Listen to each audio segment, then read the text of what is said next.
Good morning everyone, कैसे हैं आप सभी। हरे कृष्णा एवरीवन। तो आज का टॉपिक है प्रिपरेशन ऑफ फिनोल, यानी प्रिपरेशन ऑफ फिनोल यानी फिनोल बनाने की विधियां। अगले वीडियो में बनाया था एल्कोहल बनाने की विधियां, एल्कोहलों के रासायनिक गुण। लेकिन आज के इस वीडियो में हम बताएंगे प्रिपरेशन ऑफ फिनोल, यानी फिनोल किस तरह बनाया जाता है। फिनोल फिनोल देखो, फिनोल ऑर्गेनिक केमिस्ट्री का एक इम्पोर्टेंट पार्ट है। इससे एक ना एक बोर्ड एग्जाम में तो क्वेश्चन बनता ही है फिनॉल से। या तो इसकी रिएक्शन आए या इसकी रासायनिक अभिक्रिया में से एक नेम रिएक्शन कोई पूछ ले, यानी कि राइमोटिमर अभिक्रिया, युग्मन अभिक्रिया और थैलेन अभिक्रिया। एक ना एक रिएक्शन तो आती ही है इससे। तो आपको इस लेसन को, इस टॉपिक को अच्छी तरह से पढ़ना है। प्रिपरेशन ऑफ फिनॉल ये सबसे फेवरेट टॉपिक है शायद मेरा, ठीक है। तो प्रिपरेशन ऑफ फिनॉल को आप आसानी से पढ़ें, लेकिन किसी चीज को आप इतना कठिन और सिंपल मत समझें, ठीक है। तो आज पढ़ेंगे हम प्रिपरेशन ऑफ फिनॉल। देखो, फिनॉल का सूत्र क्या होता है। फिनॉल का सूत्र होता बेंजीन के ऊपर OH होता है या नहीं होता। ये आपकी बेंजीन, ये आपके ऊपर OH, इसे कहते हैं फिनॉल। इसे आप ऐसे भी लिख सकते हैं C6H5OH। ये भी फिनॉल का सूत्र है। तो कंफ्यूज मत होना कि आपने बेंजीन के ऊपर यहाँ पर OH लिखा था और यहाँ पर C6H5OH लिखा। ये है C6H5OH, इसका भी नाम फिनॉल है, इसका भी नाम फिनॉल है। तो देखो, हमें बनाना है फिनॉल, यानी आपको बनाना है बेंजीन के ऊपर OH। तो देखो किस तरह बना सकते हैं आप आसान नहीं होता Cl को हटाना और उसकी जगह पे आप Cl, जैसे आप Cl को हटा दें और उसकी जगह पे OH जोड़ दें। तो फिनॉल तो देखो ऐसे ही बन सकता है और किसी विधि से द्वारा बन नहीं सकता। मतलब Cl को हटा दें आप इसके ऊपर से और उसकी जगह पे OH जोड़ दें, लेकिन इस Cl को हटाना इतना आसान नहीं होता। इस Cl को हटाने के लिए अधिक सक्रियण ऊर्जा की आवश्यकता होती है, यानी इस Cl को विस्थापित करने के लिए आपके पास अधिक एनर्जी होना चाहिए, अन्यथा आप इस Cl को नहीं हटा सकते यहाँ से और OH नहीं आप फिट कर सकते। यहाँ पर आपको क्या चाहिए, अधिक सक्रियण ऊर्जा की आवश्यकता। नंबर 1, अधिक सक्रियण ऊर्जा की आवश्यकता, अधिक सक्रियण ऊर्जा। नंबर टू किसका कारण है कि इस बेंजीन और O के बीच में, ये रहा आपका बेंजीन और इस O के बीच में द्विआबंध के लक्षण आ जाते हैं, मतलब डबल बॉन्ड आ जाता है इसके बीच में। तो इस डबल बॉन्ड को तोड़ना इतना आसान तो हो नहीं सकता। पहला बॉन्ड तो वैसे ही नहीं तोड़ता, डबल बॉन्ड तो कैसे तोड़ देंगे, यानी डबल बॉन्ड भी नहीं तोड़ सकते। तो डबल बॉन्ड, द्विआबंध के लक्षण आ जाते हैं इनके बीच में, द्विआबंध के लक्षण, द्विआबंध के लक्षण, जिसके फलस्वरूप ये डबल बॉन्ड नहीं टूटता। तीसरा कारण है, इस Cl को विस्थापित करने के लिए बहुत अधिक एनर्जी की आवश्यकता होती है। दूसरा, द्विआबंध के लक्षण आ जाते हैं, इसलिए यह बंध छोटा हो जाता है और छोटे बंध को तोड़ना इतना सरल नहीं होता, ठीक है। तो आपको ऐसे बस इतनी विधि द्वारा पढ़ना है फिनॉल। देखो, फिनॉल बनाने की है 5 विधियां। हम इन दिस वीडियो में 5 विधियां पढ़ाएंगे फिनॉल बनाने की विधियां, लेकिन आपको इसमें से 3 विधियां तो आपको पढ़नी ही है अच्छी तरह से आपको याद करनी है, क्योंकि ये एग्जाम में तो आती ही रहती हैं 3 विधियां और पारस्परिक परिवर्तन के लिए ये महत्वपूर्ण अभिक्रियाएं रहती हैं। और इसमें name reaction I preparation of phenol में। और नेम रिएक्शन आप कहीं भी, या 2020 का पेपर देख लें, 2019 का पेपर देख लें, 2018 का पेपर देख लें, कोई भी पेपर देख लें, कोई भी बोर्ड का, प्रिपरेशन ऑफ फिनॉल से एक ना एक तो आता ही है, या क्लोरोबेंजीन बनाने की विधियां या प्रिपरेशन ऑफ फिनॉल की, ठीक है। तो आपको प्रिपरेशन ऑफ फिनॉल अच्छी तरह से पढ़ना है। देखो कैसे बनाए। नंबर 1 है इसकी, देखो, फिनॉल को कार्बोलिक अम्ल भी कहा जाता है। फिनॉल को क्या कहा जाता है, कार्बोलिक अम्ल भी कहा जाता है। फिनॉल को सर्वप्रथम कोलतास से प्राप्त किया गया था। जो फिनॉल बनाया जाता है उसको सर्वप्रथम कोलतार से प्राप्त किया जाता है, लेकिन आजकल इस कोलतार द्वारा फिनॉल को नहीं बनाया जाता। आजकल फिनॉल को बेंजीन की व्युत्पन्न, मतलब बेंजीन के ऊपर कोई भी समूह हुए उसके द्वारा बनाया जाता है। तो इसमें लिखा है बेंजीन के व्युत्पन्नों द्वारा प्राप्त किया जाता है। फिनॉल का संरचना सूत्र है A, बेंजीन के ऊपर OH, इसे कहते हैं फिनॉल। तो सबसे विधि पढ़ेंगे हम डॉप प्रोसेस। डॉप प्रोसेस तो डायरेक्ट क्लोरोबेंजीन की इंपॉर्टेंट है ही वैसे। डॉप प्रोसेस एग्जाम में डायरेक्ट आ जा रहा, डॉप प्रोसेस लिखिए, उदाहरण से समझाइए। तो आपको डॉप प्रोसेस लिखना पड़ेगा, ठीक है। तो डॉप प्रोसेस में क्या होता है, देखो यहाँ पर समझा रहे क्लोरोबेंजीन का सूत्र क्या होता। अभी आप अगले वाले लेसन में पढ़ा था क्लोरोबेंजीन। पहले आप बेंजीन बना दें, और उसके ऊपर Cl लिख दे, इसे कहते हैं क्लोरोबेंजीन। कहते हैं यस या नो, मुझे यस और नो में जवाब दीजिए आप आज, यस नो। इसे कहते हैं बेंजीन, इसे क्लोरो, तो होगा क्लोरोबेंजीन। देखो इस Cl को विस्थापित करने के लिए अधिक सक्रिय ऊर्जा की आवश्यकता होती है, मैंने पहले ही बता दिया। तो सक्रिय ऊर्जा की आवश्यकता कम करने के लिए अधिक ताप लिया जाता है इस Cl को विस्थापित करने के लिए। इस Cl को विस्थापित करने के लिए अधिक ताप, अगर आप अधिक ताप नहीं लेंगे तो ये Cl तो विस्थापित वैसे ही नहीं होगा। अपने एलिफेटिक कार्बनों में पढ़ा था इसे CH3Cl, तो इसमें से Cl विस्थापन आसान होता, लेकिन इसमें से Cl को विस्थापित करने के लिए इतना आसान नहीं होता। ठीक है, तो ये हम इसलिए ताप लेते। क्लोरोबेंजीन को 300 डिग्री सेल्सियस ताप और 300 वायुमंडलीय दाब पर NaOH के साथ गर्म करते। NaOH के साथ गर्म कर दो, बस है कि नहीं, सिंपल। हमें ज्यादा अब कुछ कहने की जरूरत तो है नहीं। Na रहा A, Cl रहा A, NaCl बाहर कर दो, अब OH बचा आपके पास, तो OH इसके बार जुड़ दो, बस। ये रहा आपके पास डॉप प्रोसेस। तो आपके पास पूछे कि डॉप प्रोसेस क्या है, तो आप आसानी से बता सकते हैं। अगर आप नोट्स बना रहे हैं तो मैंने अच्छी उत्तम राइटिंग में लिखा हुआ है, आप इसे कॉपी भी कर सकते हैं, स्क्रीनशॉट भी ले सकते हैं इसका। देखो डॉप प्रोसेस एग्जाम्पल, ये रहा आपके पास क्लोरोबेंजीन अकॉर्डिंग टू परिभाषा, ये रहा आपके पास क्लोरोबेंजीन, ये रहा आपके पास NaOH, कितना ताप 300 डिग्री सेल्सियस, वायुमंडलीय दाब 300 वायुमंडलीय। देखो रिएक्शन करने का सबसे सिंपल तरीका क्या है रिएक्शन याद करने की, आप कम से कम अपनी कॉपी पे 3 बार उस रिएक्शन को लिखें जो आपको नहीं आ रही है, अन्यथा आप रिएक्शन तो कभी याद ही नहीं कर सकते, आप उन्हें कर ही नहीं सकते। ठीक है, 300 वायुमंडलीय दाब, ये रहा आपके पास NaCl, NaCl हटा दो और OH बचा आपके पास, OH इस बेंजीन के ऊपर जोड़ दो, बन गया फिनॉल। फिनॉल क्या हटा, NaCl। देखो इसका नाम है क्लोरोबेंजीन, आप इसके नीचे इसका नाम भी नामकरण भी लिख दिया कर, क्लोरोबेंजीन। इसका नाम है फिनॉल, क्योंकि फिनॉल तो आपको बनाना ही है, तो फिनॉल तो लिखना ही पड़ेगा, फिनॉल। अगला पढ़ेंगे हम सैलिसिलिक अम्ल द्वारा, किसके द्वारा, सैलिसिलिक अम्ल के द्वारा। सैलिसिलिक अम्ल के द्वारा आपको फिनॉल बनाने से पहले सैलिसिलिक अम्ल का सूत्र आना चाहिए। देखो सैलिसिलिक अम्ल का सूत्र क्या होता, सैलिसिलिक अम्ल का सूत्र होता OH और COOH। अब आप कहेंगे यार फिनॉल में तो OH समूह होता और बेंजीन में होती, बस आपको यही हटाना है, तो बस सैलिसिलिक अम्ल में आपको COOH हटाना है। आपका लक्ष्य क्या रहेगा इसमें, COOH ग्रुप को हटाना रहेगा या नहीं रहेगा, मुझे ये बताना पहले।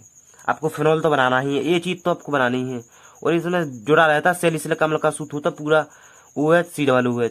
तो आपका लक्ष्य ये रहेगा कि COOH हट जाए यहाँ से और डायरेक्ट पूरा फिनॉल बन जाए, बस यही लक्ष्य रहेगा कि नहीं रहेगा, बस फिनॉल बन जाए आपका। तो देखो सैलिसिलिक अम्ल को सोडा लाइम, अपने 11th क्लास में पढ़ा था, सोडा लाइम क्या होता है, NaOH अपॉन CaO, इसे कहते सोडा लाइम। सोडा लाइम का मतलब, सोडा लाइम का क्या काम करता, देखो सोडा लाइम का काम क्या रहता, सोडा लाइम का काम रहता जैसे कोई अम्ल का COOH ग्रुप है तो इसको हटाना, बस इसका तो यही काम है।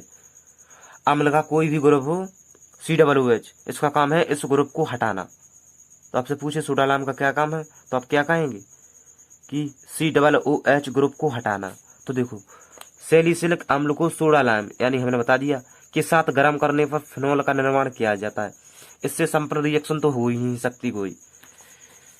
ये लिखा आपने सैलिसिलिक अम्ल, ये आपके पास सैलिसिलिक अम्ल, देखो OH यहाँ पर और COOH यहाँ पर। कितना गर्म करना है ना इसे, तो गर्म कर दो वैसे तो कॉन्क H2SO4 की उपस्थिति में, कॉन्क H2SO4। देखो उपस्थिति आप कॉन्क H2SO4 की लिख सकते हैं, लेकिन आपको यहाँ पर सोडा लाइम तो लिखना ही है, NaCaO, इसे कहते हैं soda lime, NaH upon CaO। इसका काम क्या रहता, इस अम्ल के समूह को हटाना, यानी COOH समूह को हटाना रहता या नहीं रहता। तो बस आप इसको हटा दो, आपके पास क्या बचेगा, फिनॉल बचेगा या नहीं बचेगा।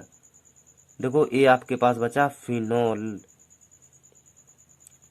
OH बचा या नहीं बचा, बचा, यस बचा।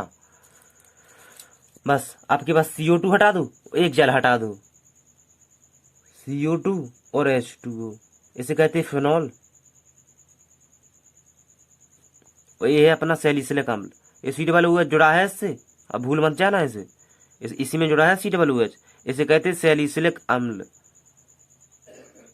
सैलिसिलिक अम्ल।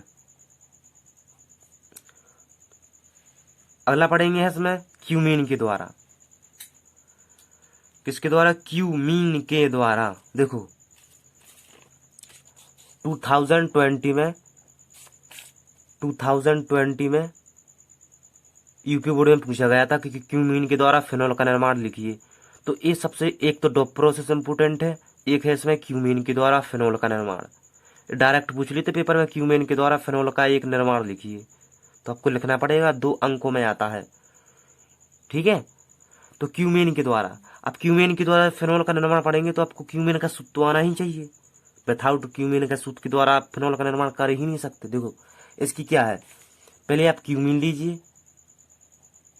नंबर 1 इस पर क्यूमीन लीजिए, क्यूमीन का कराइए ऑक्सीडेशन।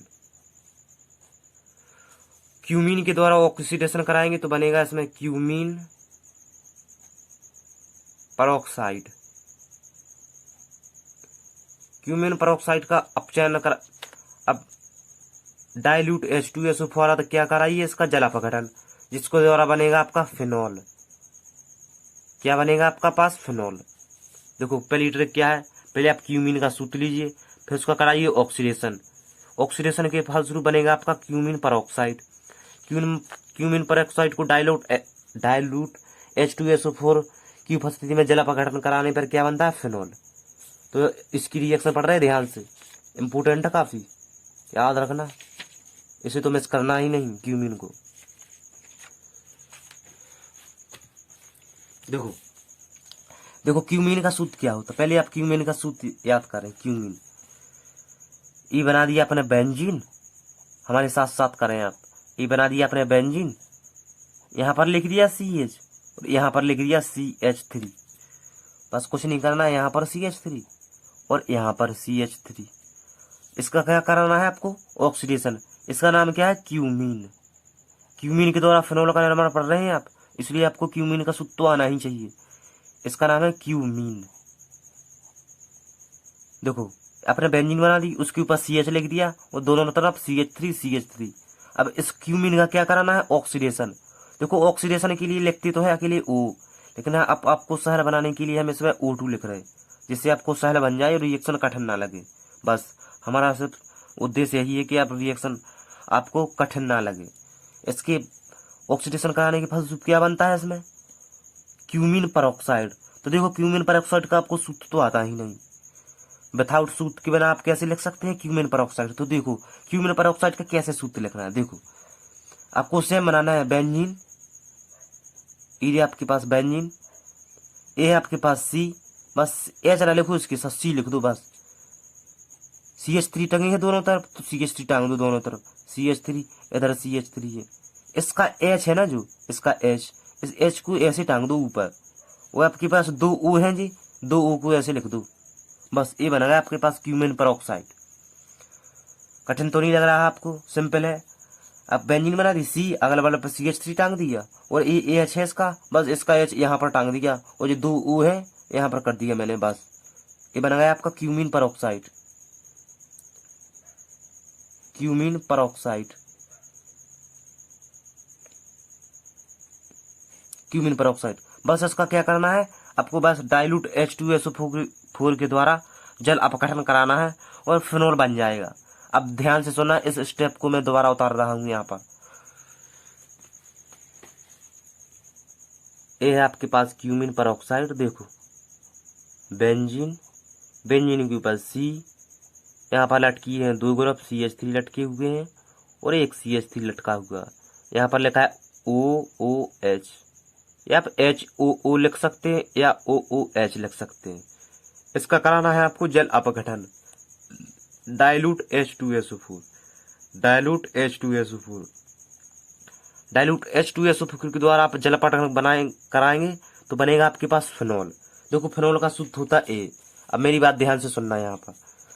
फेनोल का सूत्र होता AOH। तो अब देखो फेनोल के सूत्र, ए आपके पास बेंजीन है ना, बेंजीन, और ए है आपके पास OH। तो बेंजीन और OH को मिला के क्या बनता है, फेनॉल। हमने मतलब ए इस पर बना दिया और AOH। अब आपके पास कितनी चीज बची बताओ पहले। ये आपके पास बेंजीन है, ये रहा आपके पास OH। तो बेंजीन और OH क्या बन गया, फेनॉल। तो हमने फेनॉल तो निकाल दिया। अब आपके पास कौन सी कितनी टर्म्स बची, फेनॉल बची और CH3। देखो गौर से, CH3 CO CH3, गौर से देखो, CH3 CO CH3, बस ये आपके पास फेनॉल, फेनॉल। और क्या टर्म्स बची थी, CH3 CO CH3 बची थी या नहीं बची थी। देखो ये आपके पास बेंजीन है ना, बेंजीन, ये आपके पास OH। तो हमने बना लिया है OH, इसका नाम है फेनॉल। तो अब फेनॉल तो बन गया। आपके पास कितनी चीज बची अब देखो, हमने बेंजीन काट दी और OH काट दिया, मतलब बेंजीन काट दी और OH। अब आपके पास कितनी टर्म्स बची, CH3 CO CH3 बची ना, इसे कहते हैं एसीटोन, एसीटोन। तो ये बना गया आपके पास फेनॉल। ये है आपके पास क्यूमीन पेरोक्साइड, मैंने क्यूमीन पेरोक्साइड का नाम लिखा हुआ है, ठीक है। तो उस रिएक्शन में बिल्कुल सिंपल है। और क्यूमीन के द्वारा और डॉप प्रोसेस तो दो इंपोर्टेंट विधियां ही हैं, तीन में से दो आपको तो याद होना ही चाहिए, डॉप प्रोसेस और क्यूमीन के द्वारा। अगर आप नोट्स बना रहे हैं तो मैंने अच्छी राइटिंग में लिखा हुआ है, आप चाहें तो उसे कॉपी कर सकते हैं या स्क्रीनशॉट ले सकते हैं इसका।